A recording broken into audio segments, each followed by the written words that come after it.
Gusto ko lang pong mag-share ng konting kwento. I was only 3 years old at that time.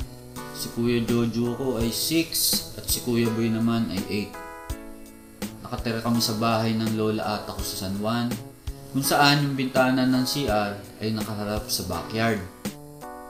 Binabato namin ng lupa ni Kuya Jojo ang bintana ng CR. Si Kuya Boy nasa loob ng CR at hinahagisan naman kami ng tubig. Nakatuntong pala si Kuya Boy sa toilet bowl at hindi nagtagal, nahulog siya at nashoot ang paa sa inodoro. Ang masama nito, hindi matanggal ang paa kaya nagpanik na lahat.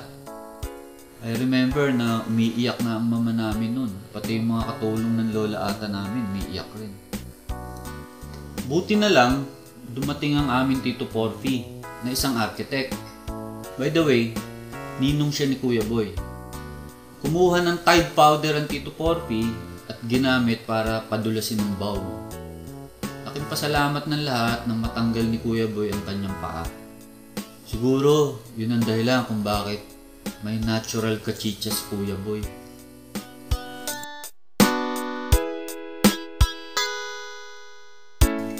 Ang isa pang gusto kong i-share ay nangyari ng taong 1970. High school na ako noon. Just after the holidays, kaya sa terrace kami matutulog ni na Kuya Jojo, Abet, at pati ang pinsan ko si Berhel. Kaso biglang may tao sa gate, hindi namin kilala. Pagpasok ng bisita, itsurang nanay. May kasamang 2 anak na dalaga at binata na.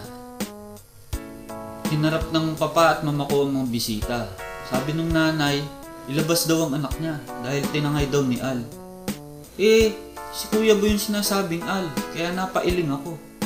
Paano mag-uwi ng babae si Kuya Boy? Ando kami sa bahay maghapon.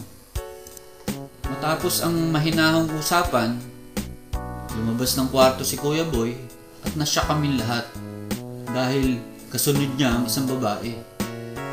Palagay ko nga, kaya hindi namin napansin na nag-take home ng babae si Kuya Boy dahil maliit yung babae.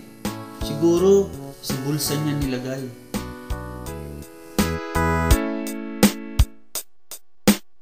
Kung gusto niyo pang makarinig ng iba pang kwento tungkol kay Kuya Boy, tanungin niyo na lang yung iba naming kapatid.